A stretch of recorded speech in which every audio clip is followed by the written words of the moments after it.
Bene.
Lo so, lì allora di meglio lo vedo davanti.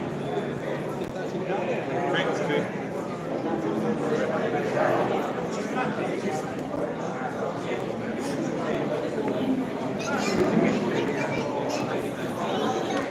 Mezzo davanti.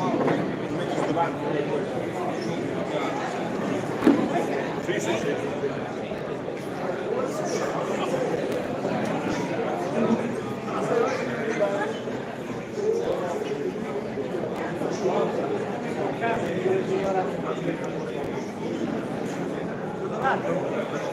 Davanti anche?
Via di là che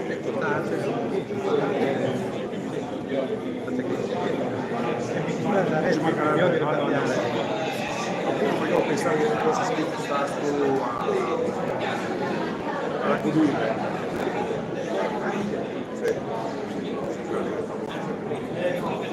Poi è vero che qua che sono le scene in questa parte il problema è dopo anche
Buonasera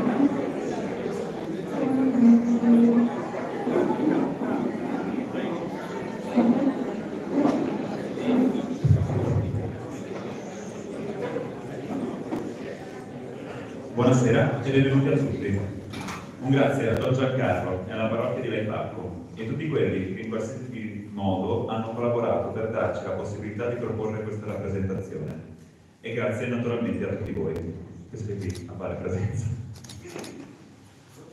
Adesso vi farò un breve riassunto della Prima Guerra Mondiale, o cosiddetta anche Grande Guerra, che come saprete sarà il tema della serata. Il 28 giugno 1914 a Sarajevo l'arciduca ereditario d'Austria Francesco Ferdinando d'Asburgo e sua moglie vennero assassinati da uno studente irredentista, facente parte dell'organizzazione patriottica e nazionalista serba. Questa fu la causa scatenante del conflitto, che avvenne un mese dopo, il 28 luglio 1914. Ma le cause erano altre, più remote e complesse. Vi era uno scontro e un contrasto tra Austria e Russia per l'egemonia dei Balcani, dopo la vittoria dell'Austria al Congresso di Berlino del 1878 e l'annessione della Bosnia e dell'Erzegovina nel 1908. La costituzione anche di un grande Stato serbo per opera della Russia durante la guerra dei Balcani. Inoltre vi fu anche un contrasto franco-tedesco dopo la vittoria prussiana nel 1870 e i francesi avevano grande voglia di rivincita.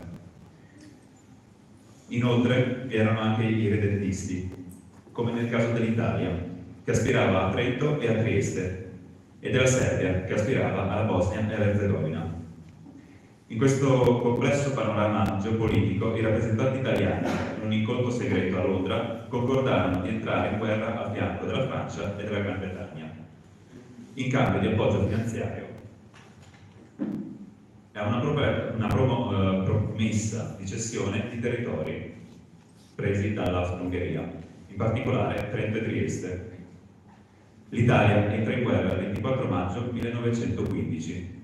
Per quello che doveva essere per i governanti dell'epoca una guerra lampo, ma che in breve si trasformò in un'immediata tragedia, che durò per il nostro paese quasi 3 anni e mezzo. Questa guerra causò al Regio Esercito più di 650.000 vittime, dei 10 milioni di morti che si ebbero a livello mondiale. Il primo caduto italiano fu Riccardo Giusto, dell'8° Reggimento Alpini, battaglione Cividale, friulano di Udine, il quale fu colpito da un austriaco alle 2 di notte il 24 maggio 1915. Il quale fu colpito a confine al Passo Solari, vicino a Trecchia, nelle valli del Natisone.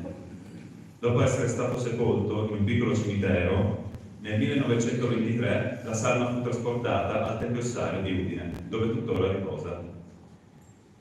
Inoltre, a ricordo di tutti i caduti che non sono stati identificati, il 29 ottobre 1921 partì da Aquileia un treno con a bordo i resti di un caduto senza nome. Questi resti furono scelti da Maria Bergamas, mamma di Antonio Bergamas, un irredento che aveva disertato l'esercito austriaco per unirsi a quello italiano e morto in combattimento, le cui salme non furono mai ritrovate. La donna scelse tra 11 contendenti, senza sapere chi furono queste persone e che erano morte lungo tutto il fronte della Grande Guerra. Il treno arrivò a Roma il 4 novembre e la salma fu tumulata al centro dell'altare della patria. L'Associazione Culturale Reparto Storico Alpino Fiamme Verdi vuole ricordare questa triste pagina di storia, per non dimenticare questi ragazzi che hanno dato la loro vita a far conoscere, soprattutto ai più giovani, i pensieri, le paure e le angosce e le sofferenze che trovavano al fronte più di un secolo fa, e alle preoccupazioni delle famiglie che a casa pregavano, attendendo notizie e sperando nel ritorno dei cari. Buonasera.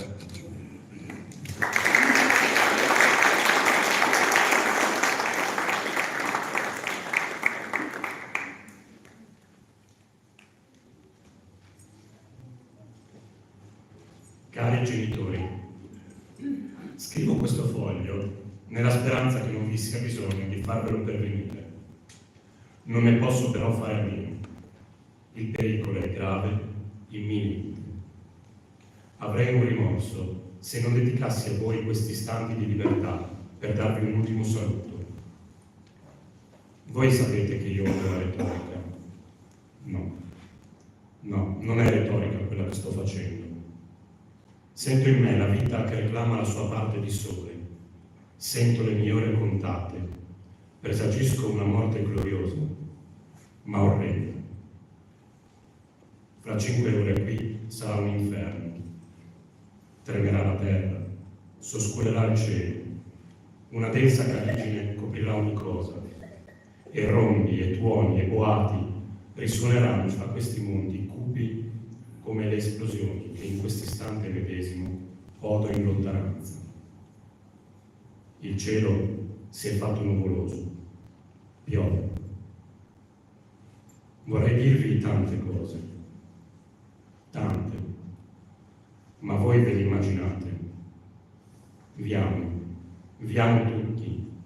tutti. Darei un tesoro per potervi rivedere, ma non posso. Il mio cieco destino non vuole. Penso, in queste ultime ore di calma apparente, a te, papà, a te, mamma, che occupate il primo posto nel mio cuore, a te, Beppe, fanciulla innocente, a te, o Adelina, addio, che vi devo dire? Mi manca la parola, un cozzare di idee, una rida di lieti, tristi fantasie, un presentimento atroce mi tolgono l'espressione. No, non è paura, io non ho paura. Mi sento ora commosso pensando a voi, a quanto lascio, ma so dimostrarmi forte dinanzi ai miei soldati, calmo e sorridente. Del resto, anch'essi hanno un morale elevatissimo. Quando riceverete questo scritto fattovi recapitare da un'anima buona, non piangete e siate forti come avrò saputo esserlo io. Un figlio morto per la patria non è mai morto. Il mio nome resti scolpito indelebilmente nell'animo dei miei fratelli. Il mio abito militare, la mia fidata pistola, se vi verrà recapitata, gelosamente conservati, stiano a testimonianza della mia fine gloriosa, e se per ventura mi sarò guadagnata una medaglia, resti a Giuseppe. O genitori, parlate fra qualche anno, quando saranno in grado di capirvi ai miei fratellini di me, morto a 20 anni per la patria. Parlate loro di me, sforzatevi a risvegliare in loro il ricordo di me. Mi è doloroso il pensiero di venire dimenticato da essi. Fra 10-20 anni forse non sapranno più di avermi avuto come fratello. A voi poi mi rivolgo. Perdono vi chiedo se vi ho fatto soffrire, se vi ho dato dispiaceri. Credetelo, non fu malizia, se la mia inesperta giovinezza vi ha fatto sopportare degli affanni. Vi prego di volermene perdonare. Spoglio di questa vita terrena, andrò a godere di quel bene che credo d'essermi meritato. A voi, babbo e mamma, un bacio. Un bacio solo che dica tutto il mio affetto. A Beppe, a Nina un altro, avrei un monito. Ricordatevi di vostro fratello. Sacra è la religione dei morti. Siate buoni, il mio spirito sarà con voi sempre. A voi lascio ogni mia sostanza, è poca cosa, voglio però che sia da voi gelosamente conservata. A mamma, a papà, lascio il mio affetto immenso, è il ricordo più stimabile che posso loro lasciare.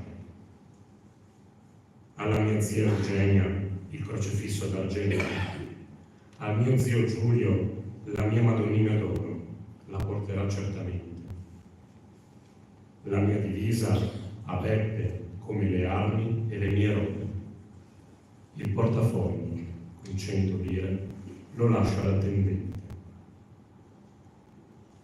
Vi bacio, un bacio ardente di affetto dal vostro affezionatissimo Adolfo. Saluti a zia Amalia e a Dele e ai parenti tutti.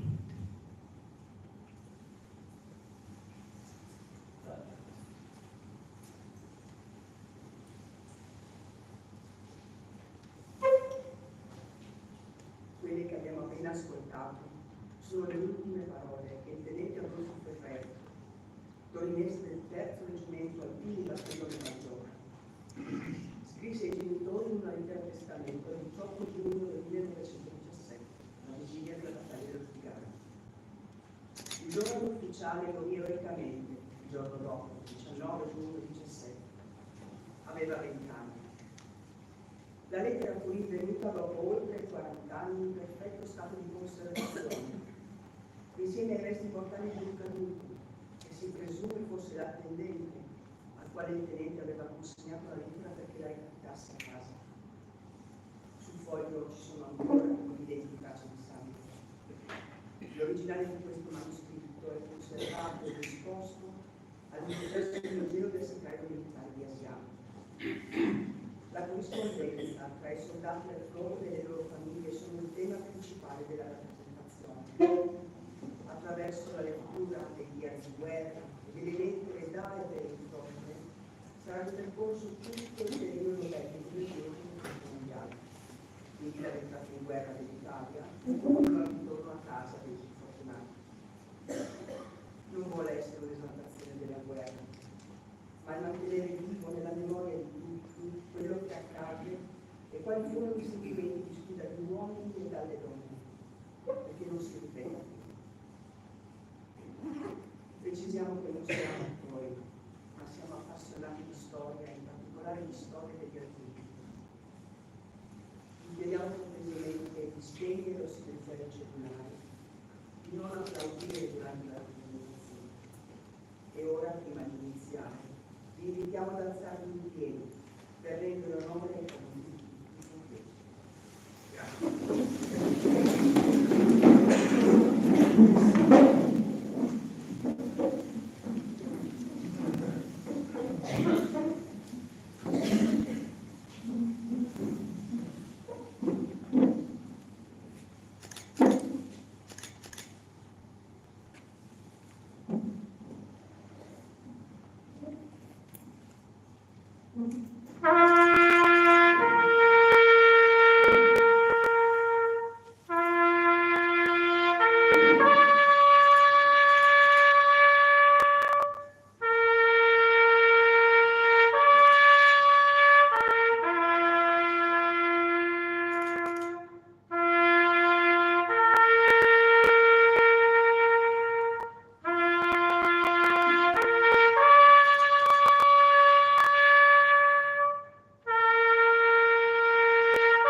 Chiesi di essere assegnato all'8° Reggimento Alpini, dopo aver completato il corso degli allievi ufficiali presso il 6° Alpini a Verona. Mi ero arruolato volontario all'età di 18 anni, appena ottenuto il diploma di ragioniere.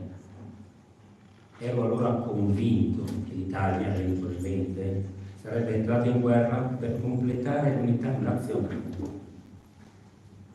Alla sede del reggimento, a Udine naturalmente, venne assegnato alla 76esima compagnia del Cividale, che raggiunsi verso la fine di aprile del 1915, a Peternè, un piccolo paese che mi pare fuori dal mondo.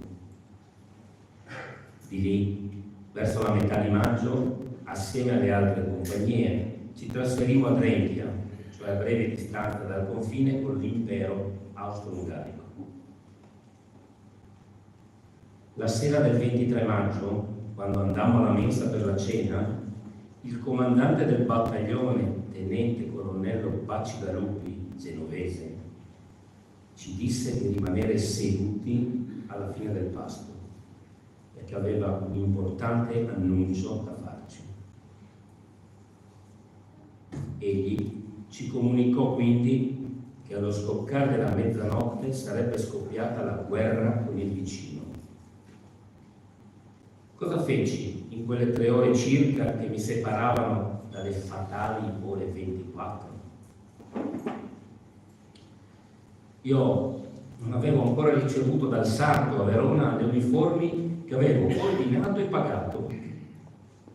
Fra l'altro non avevo il cappello alpino ed ero l'unico ufficiale che doveva portare il berretto. Così, la prima cosa che feci fu quella di andare in camera mia ad usare la tintura di iodio sul filetto d'argento per renderlo meno appariscente. Quindi, verso le 23, mi recai nel Fenile, dove era accantonata la mia compagnia. Il comandante, capitano Vai, piemontese, piuttosto vecchiotto, non era ancora apparso. Così pensai di svegliare i soldati e dir loro che dovevamo partire e di portarsi ogni cosa, poiché non saremmo ritornati Così partimmo, il capitano in testa e ogni ufficiale con il suo plotone, lungo il sentiero che portava al confine. La compagnia di testa era la 16ª, comandata dal capitano Della Bianca. A brevissima distanza dal confine, dove vi erano alcune guardie nemiche, venne dato l'alba e ci sedemmo. La luna splendeva. Appena vidi che la mezzanotte stava per arrivare, ordinai ai miei soldati di caricare le armi. Allora udii una voce che chiese: "Ma siamo in guerra?" E io risposi semplicemente: "Sì."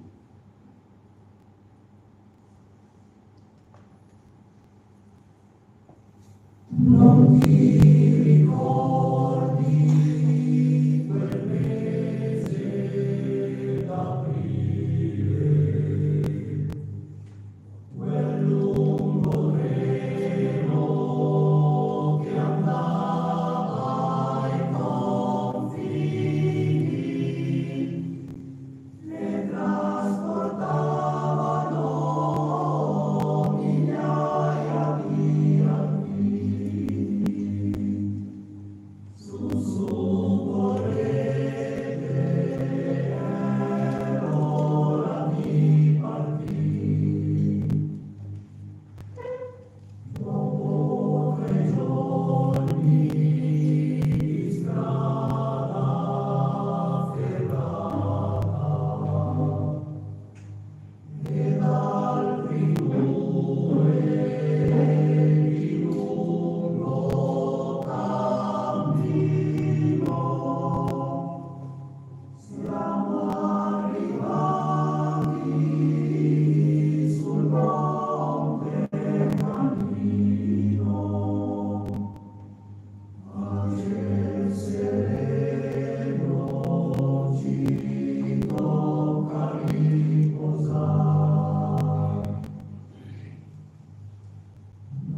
Caro padre, sono qui in trincea da più di un mese, credo. Ho perso la condizione del tempo. Non ricordo più nemmeno il giorno in cui vi ho lasciato. Siamo partiti in tanti e c'erano anche i miei amici. Sono giorni che non li vedo e credo che abbiano cessato di combattere. Come sta vostra moglie? Mi manca tanto anche lei, la sua voce, il suo profumo, la sua cucina. Con molta fatica siamo riusciti a scavare la trincea e a circondarla di filo spinato. Fin dall'alba si sentono suoni acuti, rimbombanti, forti, che sogno anche la notte. Delle volte mi è capitato che mentre stavo dormendo mi svegliavo di soprassalto, credendo che avessero sparato o lanciato qualcosa. Come vi ho già detto, padre, le condizioni di vita sono molto dure. Spesso siamo costretti a camminare nelle trincee con la neve che arriva fin sopra la vita. Il clima è rigido, sta piovendo, sono poche le volte che ho visto la luce del sole. Quanto vorrei poter essere adesso vicino a voi, come quando ero bambino. Ricordate quando la madre mi stringeva al petto dicendomi che sarei diventato forte e coraggioso? Quando giocavo insieme ai miei fratelli a nascondino con la gonna della nonna? Bei tempi. Non avrei mai pensato di poter finire quassù, sul fronte, a combattere per la patria, per completare l'Italia e per sentire la soddisfazione di dire: sì, sono italiano e ho combattuto per la mia nazione. Ma accanto a questo mio incoraggiamento positivo ce n'è uno negativo che mi fa sentire un codardo, un traditore, un topo in cerca di un nascondiglio per non essere trovato. Ho paura che la morte mi prenda e mi trascini con sé. Non voglio. Mi sento colpevole, ma non so di cosa. Non sto in pace con me stesso. Mi basterebbe vedere il vostro volto, padre, per trovare un po' di forza e di fiducia. Tristemente devo lasciarvi. È arrivato il mio turno di guardia. Un abbraccio, vostro figlio Amedeo.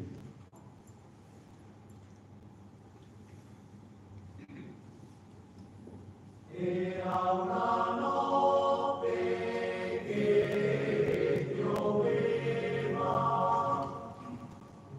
e tirava un forte vento. Immaginatevi che grande tormento per un albino che sta a mezzanotte arriva il cambio, accompagnato dal capoposto.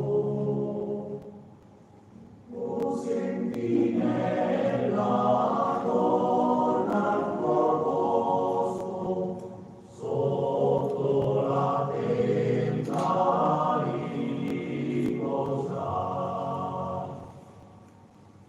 quando fui stato nella mia tenda, senti un rumore su per la valle, sentivo l'acqua giù per le spalle, sentivo i sassi a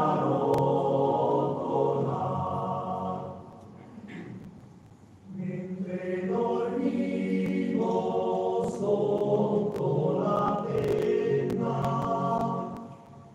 sognavo d'essere con la mia bella e c'ero di sentinella fare la guardia allo straniero. E invece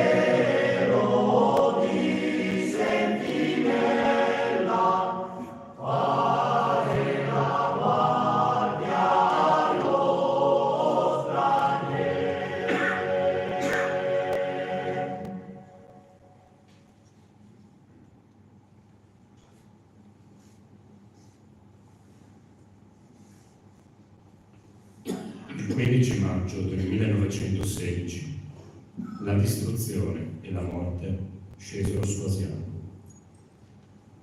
Il lungo Giorgio, il cannone posizionato sulle sponde del lago di Caldonazzo, iniziò a sparare bombe da 750 kg e il paese fu raso al suolo.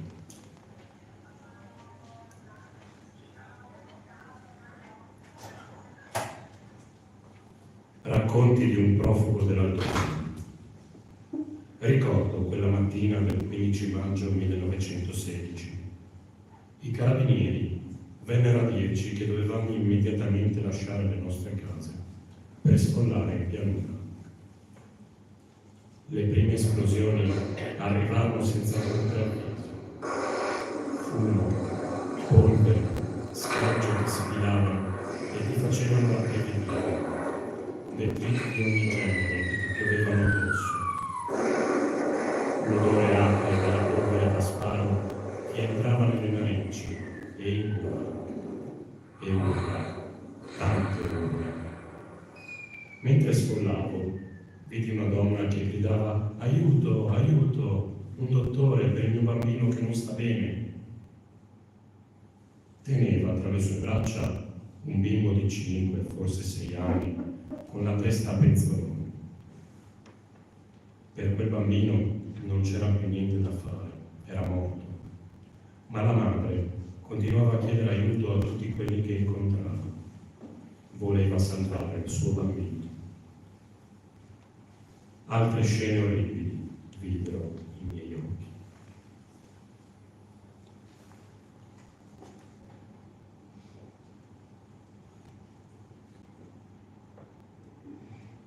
Amato fratello e cognata, con queste 4 righe vengo a notificarti lo stato di mia perfetta salute e così spero simile di te e della intera tua famiglia.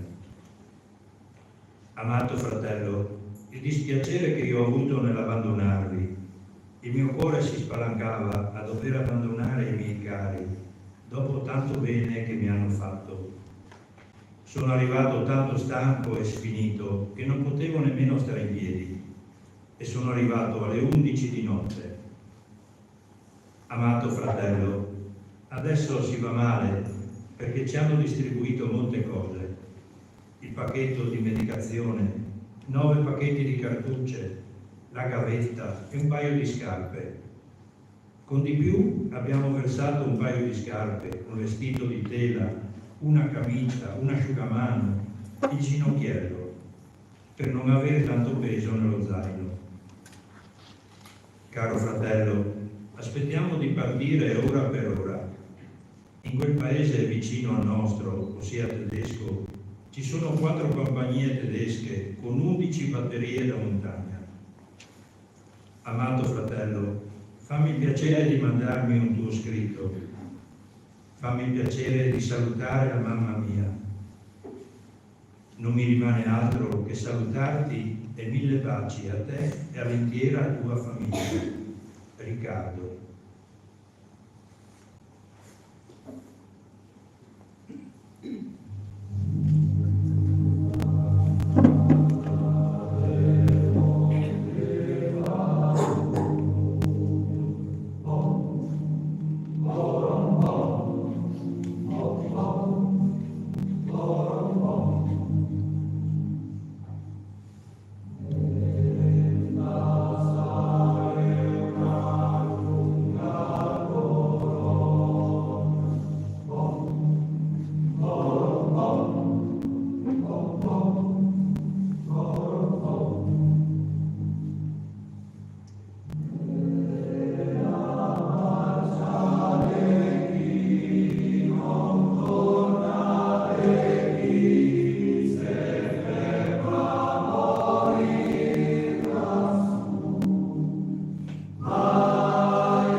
Secondo i dati dell'esercito italiano, circa il 50% delle truppe era analfabeta.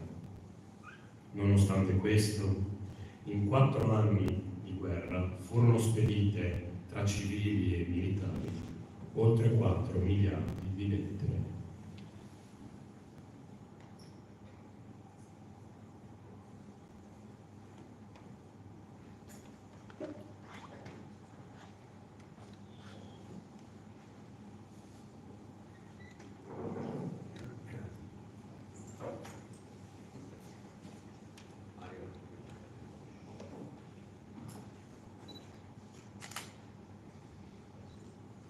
Mio caro marito, per la 5ª volta ti scrivo e sempre con la speranza di tue ottime notizie. Le nostre per fortuna sono buone, il raccolto è stato buono e per ora abbiamo da mangiare. Nelle altre mie non ho potuto dirti tutto quello che sento nell'animo, sempre per insufficienza di spazio. Ma senza dirtelo, te lo puoi immaginare qual è il mio desiderio che da tanto tempo brucia il mio povero cuore. Tutte le notti ti sogno e mi sembra realtà. Poi, la mattina, la delusione. Spero che questo martirio duri poco, se no non so come andrà a finire. Saluti dalla tua amatissima Ada.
Caro Antonio, ieri abbiamo avuto il tuo telegramma e ci affrettiamo a risponderti.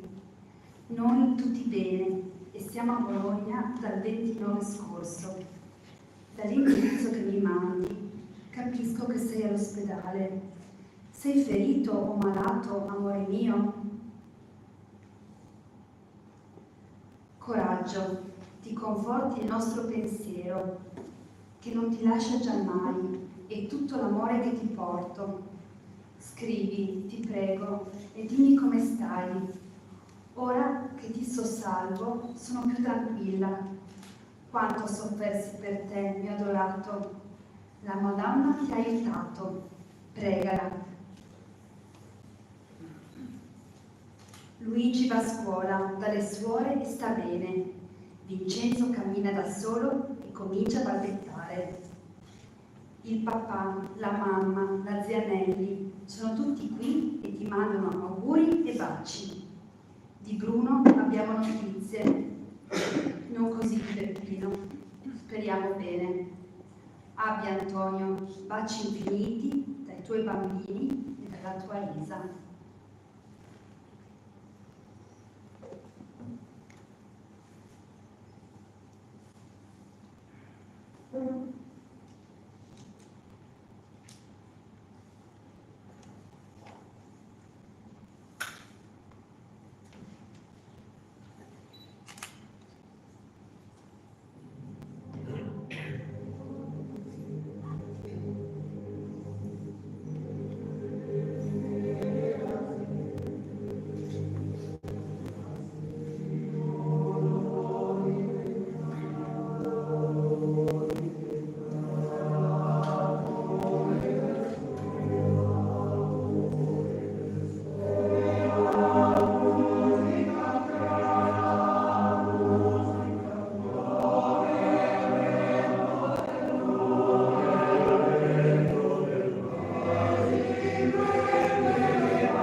Amatissimo figlio Francesco,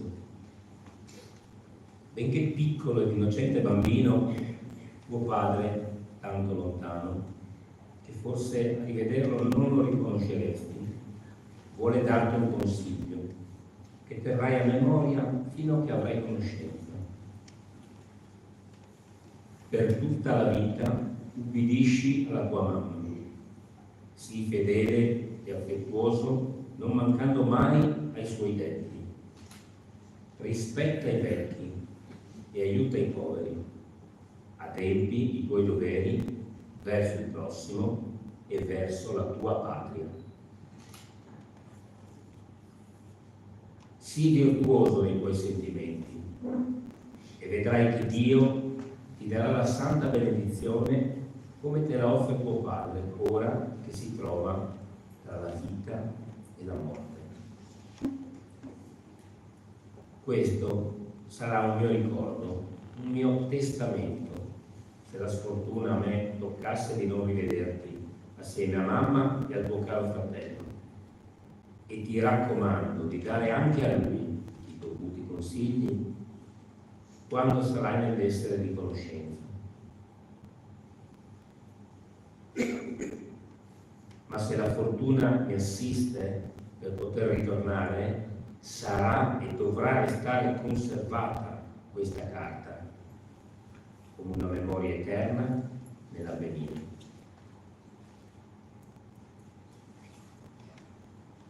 Con la penna non posso dirti quanto soffre il tuo genitore per sé e per la sua patria. Tutto è dovuto all'istinto di conservazione di questa vita. Tutte le sofferenze ed i disagi, la morte momentanea che legge impone, come quella che si impose al nostro altissimo creatore Dio, che morì per noi sul patibolo della Santa Croce.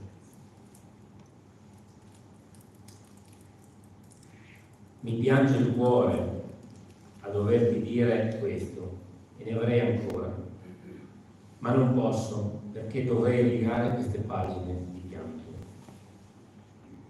Stai buono, educato ed obbediente, ama le tue nonne e mostrale sempre e ovunque il tuo rispetto. Abbi per ultimo ancora tanto rispetto per il nonno Mario che tuo padre tiene in cuore come memoria. Basta. Baci ad Emanuele e mamma, tanti alle nonne e nonno, zie e zii tutti. Ti bacia tanto tuo padre che tanto ti pensa.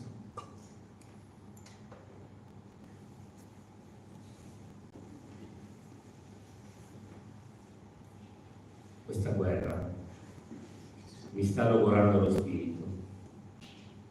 Vedere i cadaveri dei soldati che giacciono mutilati e denudati sulla terra devastata dagli scoppi delle bombe non provoca in me ormai nessun sentimento.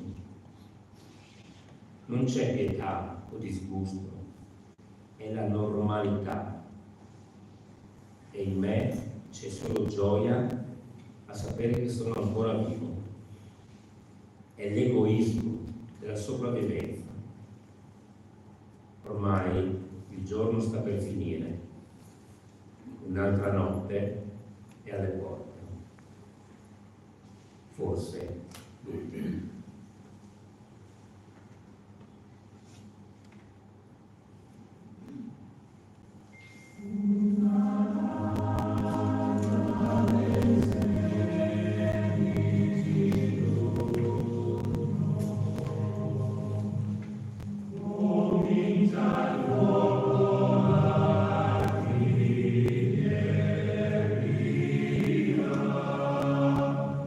Verso il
Cari genitori, finalmente trovo un po' di tempo per scrivervi.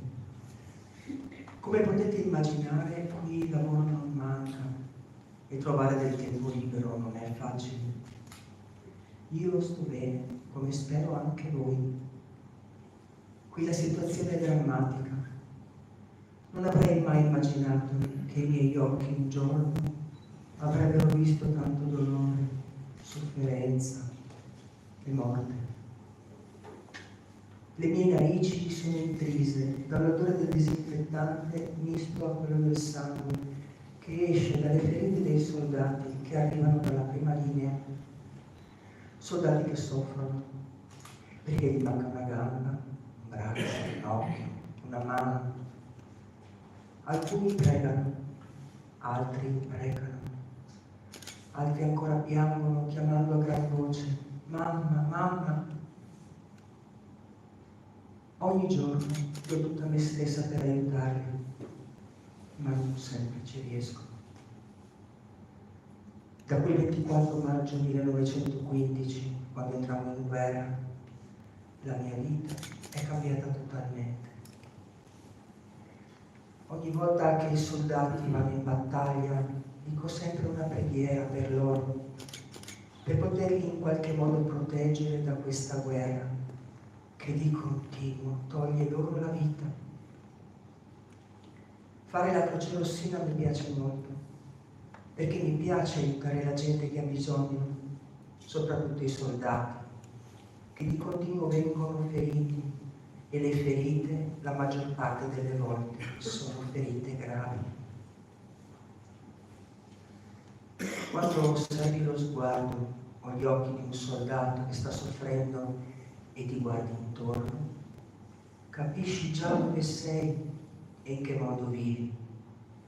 Pensi alla sua famiglia che a casa lo aspetta e forse non lo rivedrà mai più. Guardo ogni soldato che è stato ferito, quei suoi occhi tristi, pieni di sofferenza, che vogliono dire qualcosa, che vogliono parlarti di quello che gli è accaduto e il dolore che sta sopportando. Quando vedo queste cose mi attacco sempre di più a Dio, perché credo che Lui, con il suo aiuto, possa proteggere i soldati dalle guerre e da ogni male, possa fare in modo che questi ragazzi possano tornare alle loro famiglie. In tutti questi mesi ho capito tante cose: come stanno i soldati nelle loro trincee, cosa provano quando vanno in battaglia e tante altre cose. L'unica cosa che io posso fare per loro è di farli guarire dalle loro sofferenze e pregare Dio per fargli avere una vita migliore. Un saluto dalla vostra amata Lucia.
Ottobre 1917. La disfatta di Caporetto. Il comando austriaco scaglia contro gli italiani le truppe che tornavano dal fronte orientale. L'attacco sfondò lo schieramento italiano a Caporetto alle 4 del 24 ottobre 1917.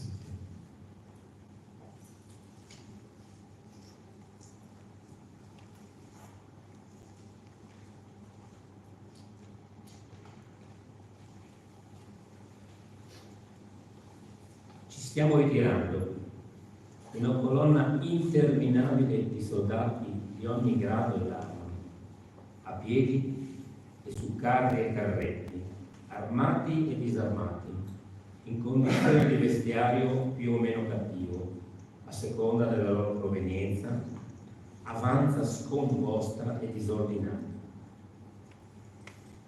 I quadrupedi che trainano i cannoni sono sfiniti e finiscono per crollare coprendo la strada di carogne. Un'altra ben più triste e fiumana di vecchi e bambini piangenti, in gran parte scalzi e qualcuno seminudo, segno evidente della precipitosa fuga, carichi di tutto ciò che con loro avevano potuto portare, ingombrava le strade, rallentando la nostra marcia, mentre il brontolio delle artiglierie nemiche si avvicinava. Il servizio di sussistenza era completamente disorganizzato, tanto che si finì con avere a malapena una galletta al giorno e da mangiare gran turco abbrustolito. Giungemmo sulla riva destra del tagliamento, dove finalmente sostammo per un po' di riposo.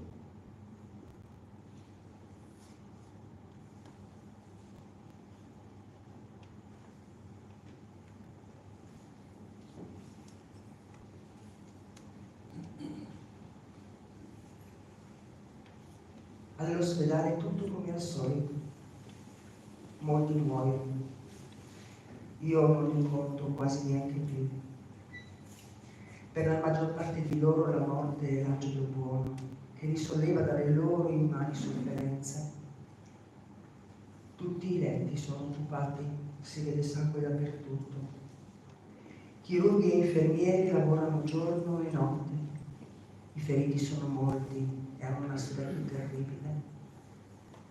Di qualcuno si vedono poi soltanto brandelli pendenti di carne e di sangue. Uno piange, quell'altro si lamenta, il terzo prega o implora aiuto. Un ufficiale detta le sue ultime volontà. Nei loro occhi si vede la paura, ma anche tanta dignità. Mi chiedono il perché di tutto questo. Non so rispondere. Mi rattrista il pensiero che muoiono lontano dalle loro famiglie e dai loro cari e che giacciono qui completamente soli. Solo Dio sa come avrebbero desiderato un istante prima della morte un caro viso conosciuto. Ma così è la guerra, questa maledetta guerra.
Carissimi genitori, rispondo alla vostra lettera da me tanto desiderata, la quale mi ha fatto molto piacere nel sentire che siete tutti in perfetta salute e così vi posso assicurare che segue di me.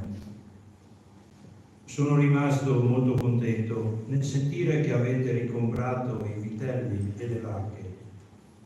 In più mi dite che avete rivenduti i vitelli e avete fatto un bel guadagno. Carissimi genitori, ora vi faccio sapere che ho ricevuto il vaglia di lire 8. Più sento che volete sapere dove mi trovo e se sono sempre in Italia. In quanto a trovarmi, io mi trovo nella pianura friulana e sono diversi giorni, ma non state in pensiero perché per ora sono distante sempre dal fuoco e mi trovo da una buona parte perché almeno siamo a riparo. Qui termino di scrivere con salutarvi tutti in famiglia, più saluterete amici e parenti e chi domanda di me. In più saluterete il padrone da parte mia. Di nuovo vi saluto dandovi una stretta di mano e mi firmo vostro figlio Giacomo.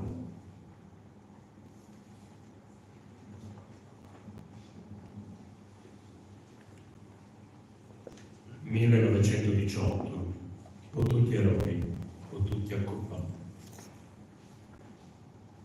Dopo Capretto, il generale Cadorna, a cui fu imputata la disfatta dell'esercito italiano, fu sostituito dal generale Armando Diaz, il quale seppe riorganizzare l'esercito dallo sconforto e dal disordine di Caporetto.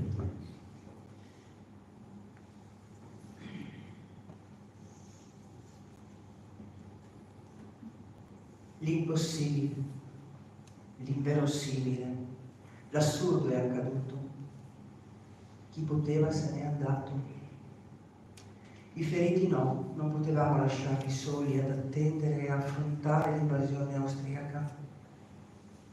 Alla paura del primo incontro con il nemico è subentrato uno stato d'animo che non è rassegnazione, non è disperazione, ma la sicurezza di chi, in una situazione tanto desolante, nulla ha da rimproverarsi, perché nulla poteva evitare.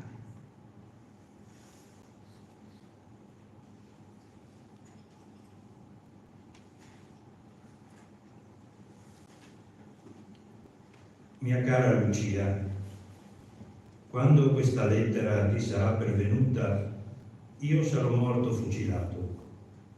Ecco perché.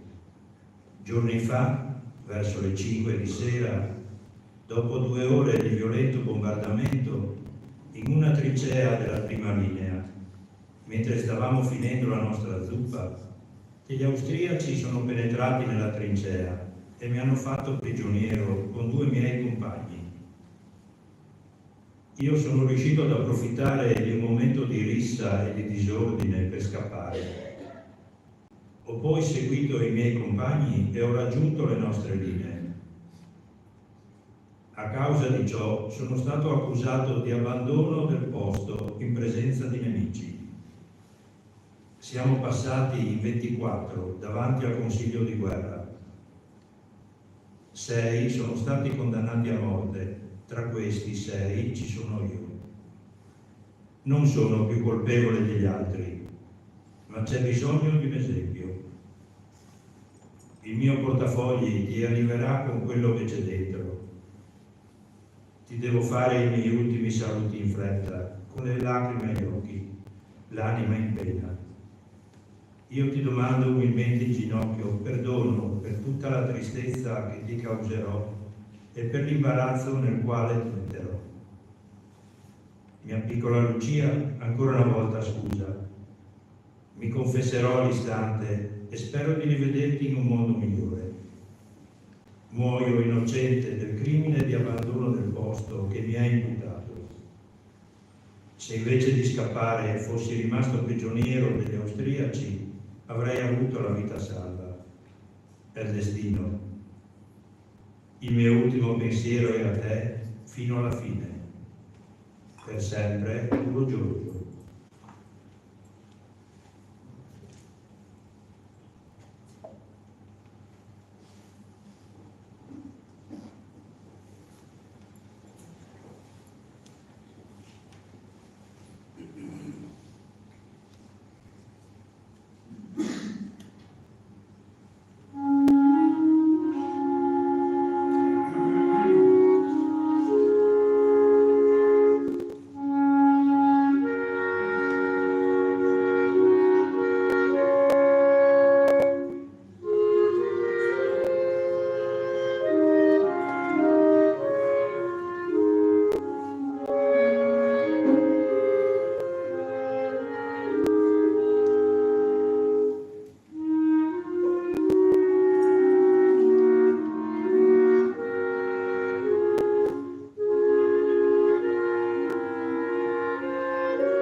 Ci troviamo appostati sulla riva destra del Piave.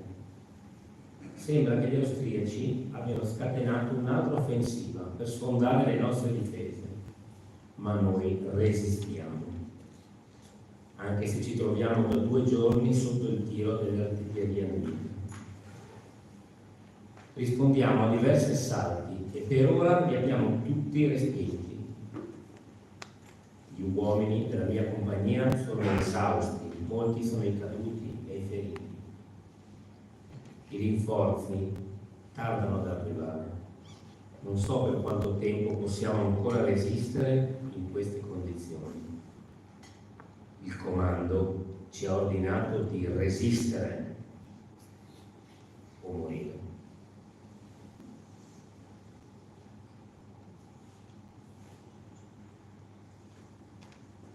Mamma carissima, pochi minuti prima di andare all'assalto ti invio il mio pensiero affettuosissimo.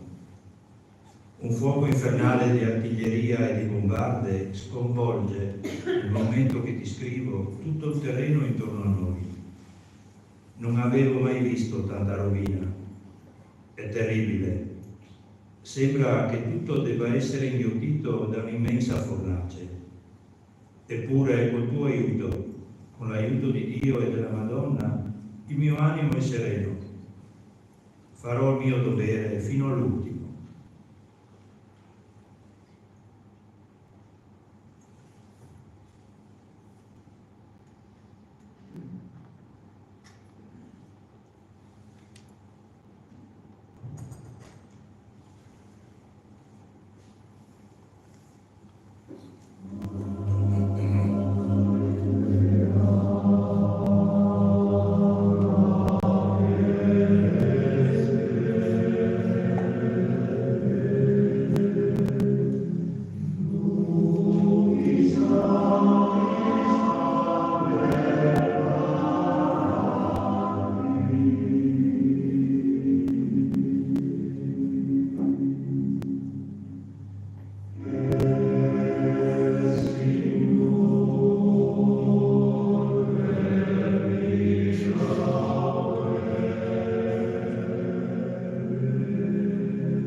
l'esercito austriaco, ovvero l'esercito austro-ungarico. Come si sa, la guerra è fatta da eserciti che si combattono, ma gli eserciti sono composti da uomini che a loro volta sono padri, figli, fratelli, operai, contadini e impiegati che si affrontano sui campi di battaglia per uccidersi, solo perché a ognuno di loro è stato dato un fucile, solo perché quello che si chiama nemico, e non Franz, Carlo, Giuseppe, Stefano, Giorgio. L'esercito austriaco nel 1918 era ormai allo stremo delle forze, senza vettovagli e a corto di munizioni.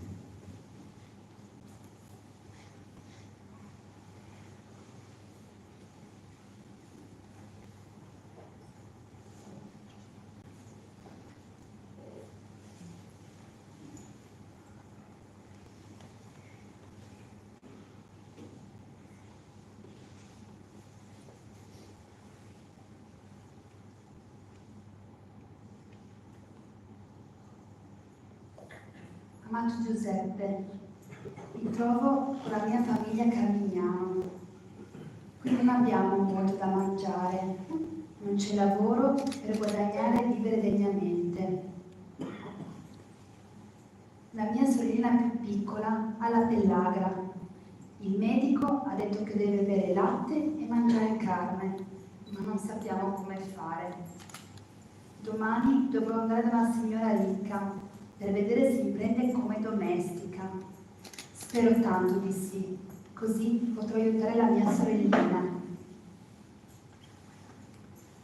Sono 2 mesi che non ho tue notizie. Spero che dopo questa lettera tu mi risponda. Ho tanta voglia di rivederti, di sentire il tuo abbraccio e i tuoi baci. Se puoi, mandami una tua foto, che la tengo sempre con me.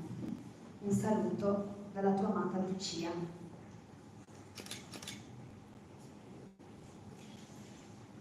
L'avanzata verso la vittoria. Alle 3 del mattino del 24 ottobre 1918, l'artiglieria del 30° Corpo d'Armata aprì il fuoco contro le postazioni nemiche sul Grappa. Frattanto, l'azione si era sviluppata anche sul Piave, che però, tra la sera del 23 e il mattino del 24, si era ingrossato in modo pauroso per le piogge intense. Ma l'ordine era di passare e i pontieri fecero uno sforzo disumano per costruire un ponte di barche.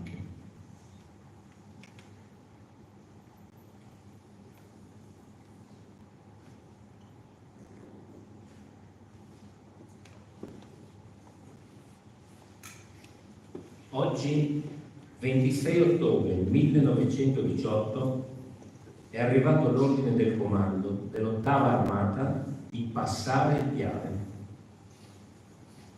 La nostra artiglieria ha sparato per diverse ore verso l'altra sponda del fiume e alle 5 di questa mattina, con la mia compagnia, abbiamo attraversato il ponte di barche, fatto dai pontieri il giorno prima.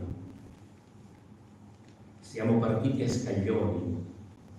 La prima ondata di uomini che stava attraversando è stata falciata dalle raffiche della mitragliatrice nemica. Non si poteva avanzare. Così è intervenuto un plotone di arditi che ha attraversato il fiume a nuoto. Tenendosi alle corde per non farsi trascinare dalla corrente, sono riusciti in un'ora a eliminare la mitragliatrice, rendendo così sicuro il nostro passaggio.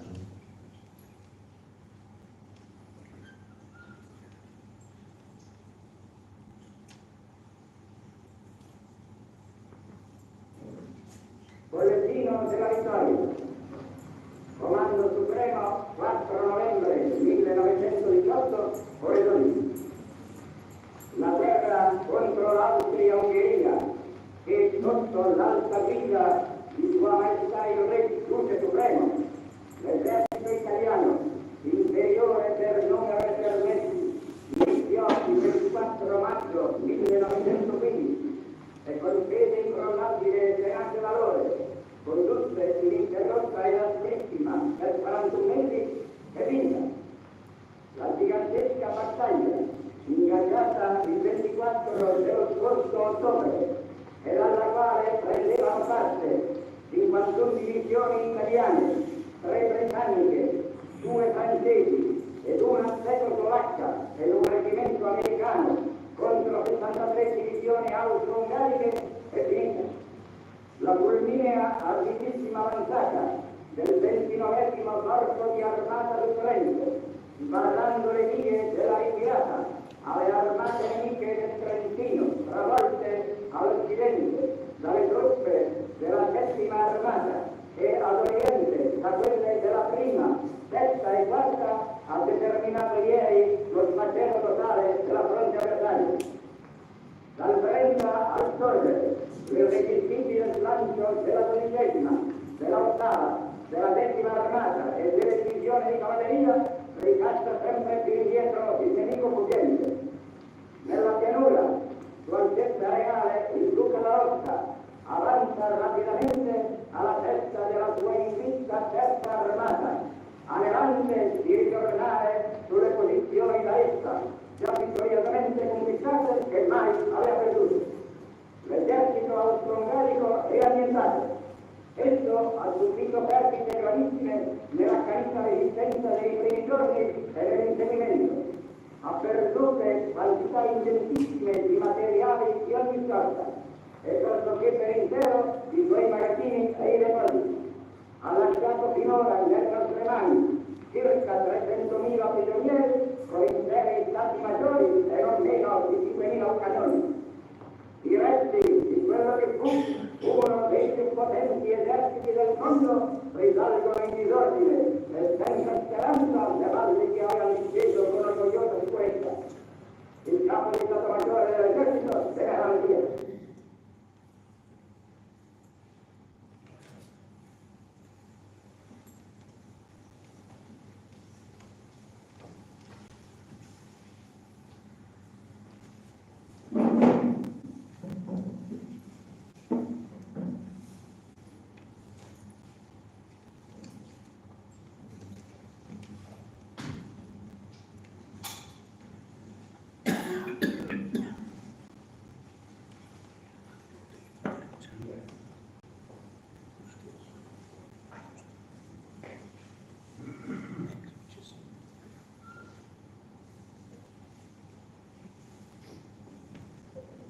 Finalmente arrivammo all'armistizio.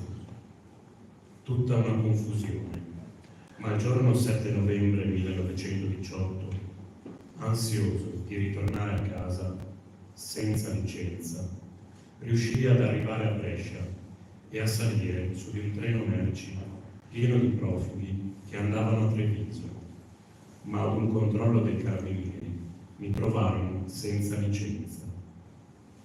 Mi fecero scendere e mi rimandarono da dove ero venuto, ma il giorno dopo riuscii ad arrivare fino a Treviso e poi, un po' a piedi e un po' in camion, arrivai a casa il 10 novembre alle 2 di notte. Buio e nebbia. Non osando entrare in casa, mi acquattai sotto la finestra per sentire se ci fosse qualcuno, ma dopo un quarto d'ora di attesa, non resistendo più, presi un pugno di ghiaia e lo gettai contro gli scuri. Sentii una voce allarmata dai sassi. Era mia madre e sentii aprire la finestra e vidi che qualcuno guardava nell'oscurità. Sentii dire: povera mamma, non c'è nessuno. Allora dissi: sì, c'è qualcuno. E voi siete tutti? Mi risposero: sì, siamo tutti. E tu come stai? Stai bene? Commosso aggiunsi: no, ho una gran fame, ma una contentezza a trovarvi tutti salvi.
Carissimi, non mi ero preparato a parlare questa sera, però ho gustato davvero il modo con il quale è stato preparato questo quinto Vangelo.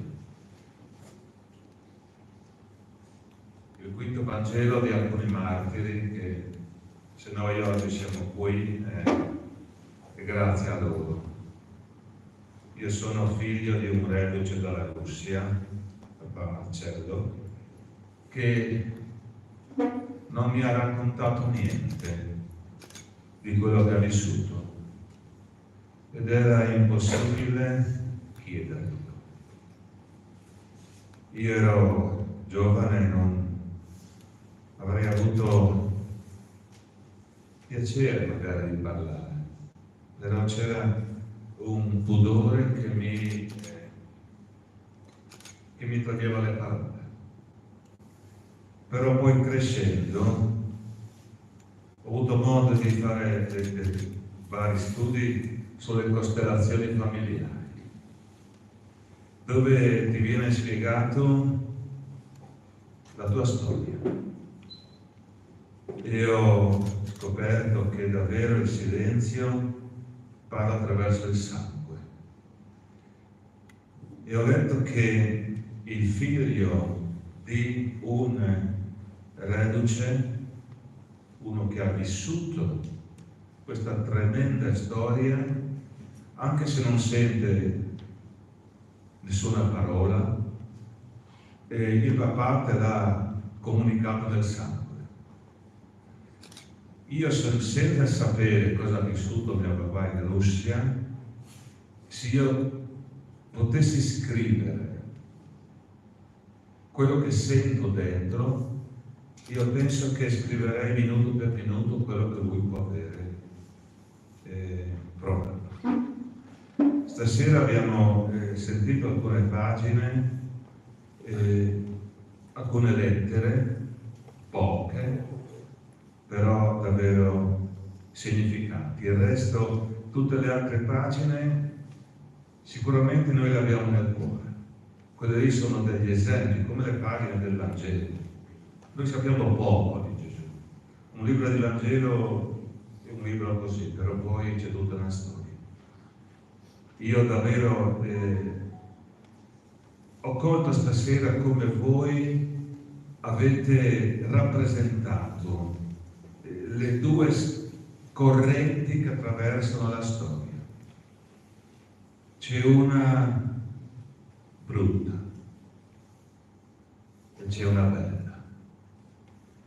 Una bella molte volte che non fa rumore, eppure illumina tutto lo scenario buio che c'è attorno. Io penso che a tutti voi non siano sfuggite quelle 4 luci che c'erano sui tavoli. Quelli la presenza di Dio.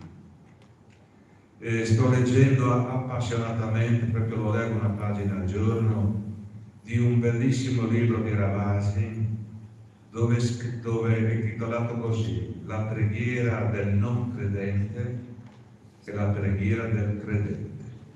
3/4 di libro è dedicata a persone che con tanta fatica hanno cercato Dio nella loro vita. La più bella, la più profonda è quella di un deportato a Birkenau, dove si chiedeva dov'è Dio in questo scenario, in questo inferno. E lui dice: in mezzo a questo inferno sentivo un brivido che mi attraversava.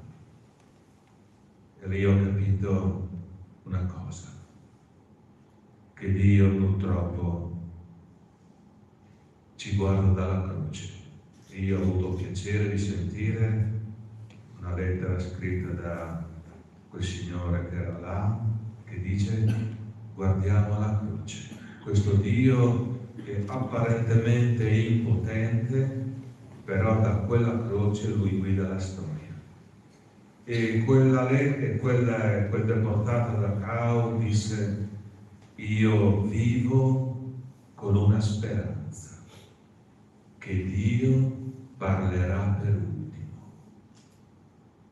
Davvero, amici miei, io non conosco la fede di vostra, molte volte anche tutti noi, la nostra fede è un po' traballante come quella delle luci che c'erano stasera qui sui tavoli, che ogni tanto bisognava correggere la fiamma perché non si spenga. Però mi avvio alla conclusione. Di mio papà ricordo una cosa sola, che in quella sera che è tornato dalla Russia, alla quale poi si deve anche il voto qua di Don Bosco, ad un certo punto la nonna, che come la sposa che era seduta qui, ha vissuto tutto il tempo che il papà era via in un dormiveglia.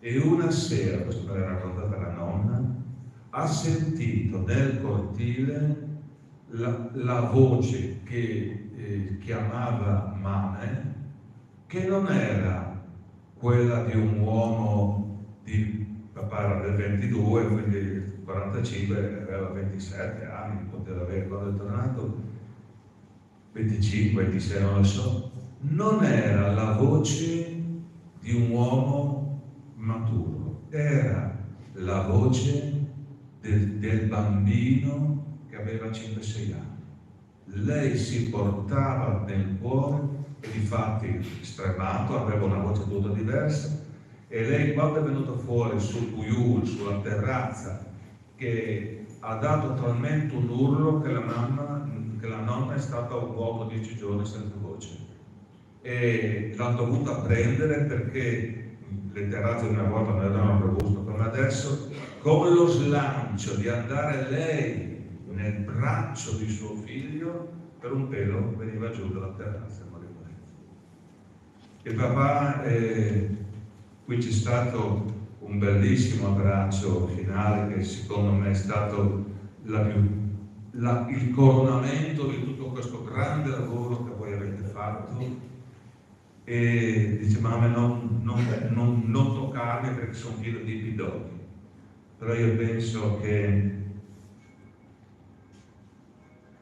l'abbraccio che Dio ha fatto a tutti questi nostri cari che ci hanno portato a questa storia, a quello che viviamo oggi, corrisponda un po' all'abbraccio finale del reduce che è tornato a casa e ha potuto abbracciare la moglie che lo aspettava. Io penso davvero che i nostri cari che sono morti così oggi siano sulla piazza d'oro, che davvero quando andavano su per le montagne ad un certo punto veniva fuori un braccio dal cielo per portarli con sé, e sono i martiri del nostro tempo. Io penso che davvero quello che ci guida è proprio questa fede che, nonostante tutte le brutte cose che viviamo, io penso che davvero c'è una luce che ci guida. Una volta ho fatto un funerale a un signore che ha avuto una vicissitudine terribile, sono scappati dalla Russia, sono venuti per la Jugoslavia e hanno fatto un'imboscata al papà, l'hanno chiamato a Roma, lo hanno ucciso, una storia davvero indescrivibile. Però mi ha detto: Don Stenda, io posso dirle una cosa, a casa mia si parlava poco di Dio, e se si parlava era per mettere in discussione la sua esistenza. Io non ho studiato tanto catechismo, non so niente, so poche cose di Dio, però ci sono davvero dei momenti che senti un brivido e scopri di non poter farne a meno, perché qualunque cosa che ti succeda, la nostra vita ha bisogno di abbracci.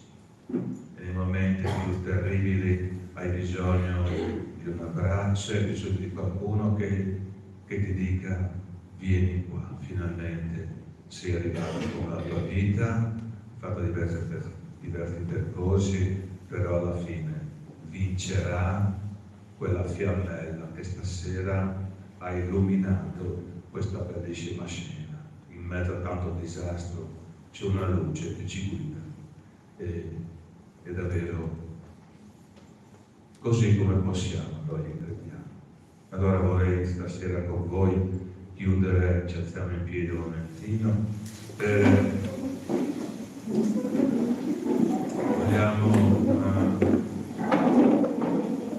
vogliamo raccomandare alla Vergine Maria, che viene nominata così bene nella preghiera degli Alpini, davvero che sotto il suo mantello possano trovare spazio e riposo tutti i nostri cari. Ave Maria, piena di grazia, il Signore è con te, tu sei benedetta fra le donne e benedetto il frutto del tuo seno, Gesù. Santa Maria, Madre di Dio, prega per noi peccatori, adesso e nell'ora della nostra morte. L'eterno riposo dona a loro il Signore, e splenda ad essi la luce perfetta, riposo in pace. Siamo sicuri che tutti i nostri cari martiri in quel tipo di guerre, se ci vorremmo bene fra noi, solo un po' di quello che loro ci hanno voluto bene mentre erano in quelle situazioni, io sono sicuro che verranno a saperlo e ci benediranno dal cielo. Buona serata a tutti.